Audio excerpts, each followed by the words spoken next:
नमस्कार प्रिय दर्शकों, मैं फिर से हाजिर हूँ एक नई वैकेंसी के बारे में पूरी डिटेल लेकर के। मेरी वेबसाइट पे और मेरे चैनल पे आपको ऐसा नहीं मिलेगा कि मैं वैकेंसी बता रहा हूँ उसकी पूरी जानकारी ना दूँ। पूरी डिटेल मिलती है आपको सिर्फ और सिर्फ सरकारी जॉब्स हब .com और यूट्यूब चैनल पर। तो दोस्तों, RSMSSV बोले तो राजस्थान कर्मचारी चयन बोर्ड ने स्टेनोग्राफर और PA पर्सनल असिस्टेंट की कुछ भर्तियां निकाली हैं। चलिए चलते हैं उनके बारे में डिटेल में जानते हैं। मोटा मोटी देखें तो 194 स्टेनोग्राफर, सॉरी, हाँ, 194 स्टेनोग्राफर और 280 PA बोले तो पर्सनल असिस्टेंट की वैकेंसियां निकाली गई हैं।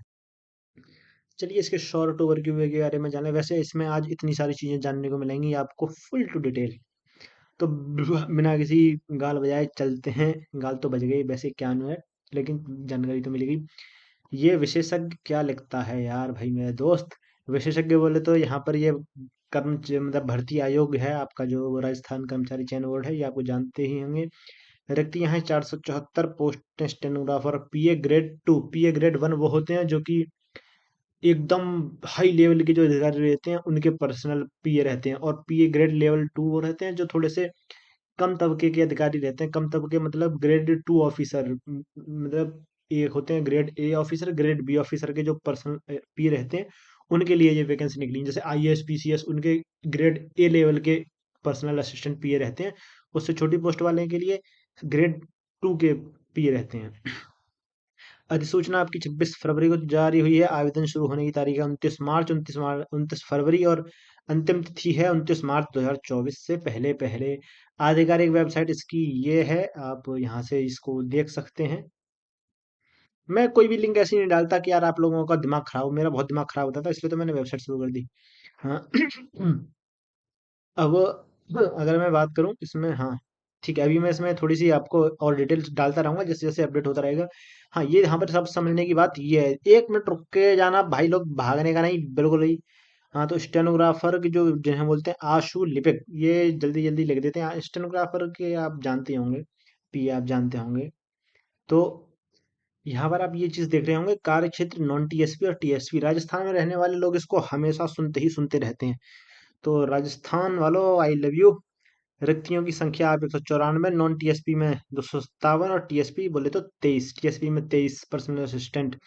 अब आपको लग रहा होगा, अब आप एक नई वीडियो में जाएंगे, नई नया कुछ ढूंढने गेंगे TSP और नॉन TSP क्या है, तो यही जानकारी मिल जाएगी, भागने की जरूरत नहीं है। TSP का मतलब है ट्राइबल सब प्लान। आपको यहाँ से पढ़ सकते हैं तो यहाँ से, लेकिन मैं यहाँ पे बता दिया आपको, है ना। यहाँ पे फुल फॉर्म समझ लिए। नॉन TSP का है गैर जनजातीय उपयोजना क्षेत्र। जनजातीय उपयोजना क्षेत्र हिंदी में पढ़ने में तो थोड़ा सा अजीब लग रहा है, लेकिन यहाँ समझ लीजिए आप। TSP और नॉन TSP में क्या अंतर रहता है। TSP जो है ये ST समुदाय, ST समुदाय आपका थोड़ा सा शेड्यूल ट्राइब जैसे हम बोलते हैं, है ना। जनजाति है एकदम, जो पहुंच जाते हैं, उनके सामाजिक और आर्थिक विकास को बढ़ावा देने के लिए ये जो है वो है। और आप सीधा सीधा इसको इस तरह से समझिए। TSP से आप समझिए ST, और नॉन TSP से आप समझिए नॉर्मल सभी लोग। नॉन TSP में सभी आ जाते हैं, SC और OBC जनरल सब। TSP में आते हैं सिर्फ ST कैटेगरी। आप इस थोड़ा सा समझ लीजिए, है ना। और क्षेत्र के हिसाब से आप समझ लीजिए कि ST आबादी के उच्च प्रतिशत वाले क्षेत्र, जैसे राजस्थान में जो वैसे इलाके हैं जहाँ पर जनजातीय समुदाय बहुत अधिक रहता है, वहाँ के इलाके के लिए ये बोला जाता है। तो और नॉन TSP ST आबादी के कम प्रतिशत, जैसे नॉर्मल अपना नॉर्मल कोई शहर हो गए, गांव हो गए, वो आ गए, है ना। शेड्यूल ट्राइब को थोड़ा सा ST बोलेंगे, और उससे अलग सबको नॉन TSP बोल देंगे।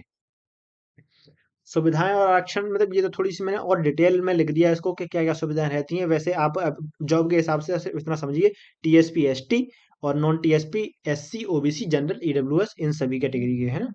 आप जहाँ रहते हैं आप उससे अंदाजा लगा सकते हैं। आपके पास कोई ऐसे ट्राइबल एरिया का कोई रहता हो तो देख सकते हैं आप। अप्लाई कैसे करना है आपके लिए, वो आप, मैंने पूरा प्रोसीजर यहाँ रखा है। लेख का, मैं इस लेख का जो आर्टिकल का इसका लिंक इसमें डाल दूंगा। और इसके अगर हम आवेदन शुल्क की बात करें तो सामान्य OBC EBC CL बोले तो 600 रुपये जाते हैं इनके लिए। SC ST और PWD इनके लिए 400 रुपये का भुगतान करना होगा। और एलिजिबिलिटी क्राइटेरिया के बारे में अगर बात करें तो एज लिमिट 18 से 40 वर्ष है। 1 जनवरी 2025 के हिसाब से ये लगाया जाएगा।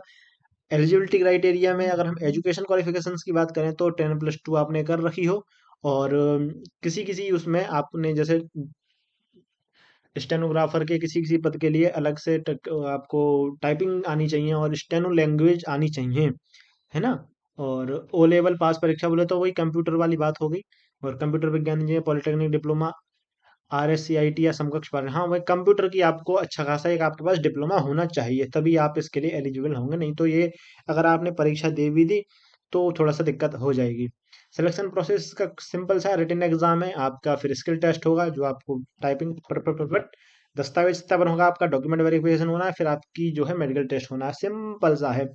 वर्क प्रोफाइल की अगर हम बात करें इसमें तो स्टेनोग्राफर को देखो इस चीज में काम करना होगा। मैं यार वीडियो लंबी नहीं करना चाह रहा, अपना लेख पे जाके इसको आराम से पढ़ लीजिए, बहुत लंबा लेख हो जाएगा। पीओ को ये वाले काम करने होंगे, आप वीडियो को रोक के देख सकते हैं या फिर आप लेख में जाकर के देख सकते हैं आराम से विस्तार से। ये मैंने आपको जानकारी दे दी है 6 मिनट में, मैं कोशिश ये करता हूँ कि 5 मिनट में आपको जानकारी दूं, गाल ना हो जाऊं खाम खाम वाले। तो चलिए मिलते हैं अगली वीडियो में, तब तक के लिए धन्यवाद, और बोले तो राधे राधे।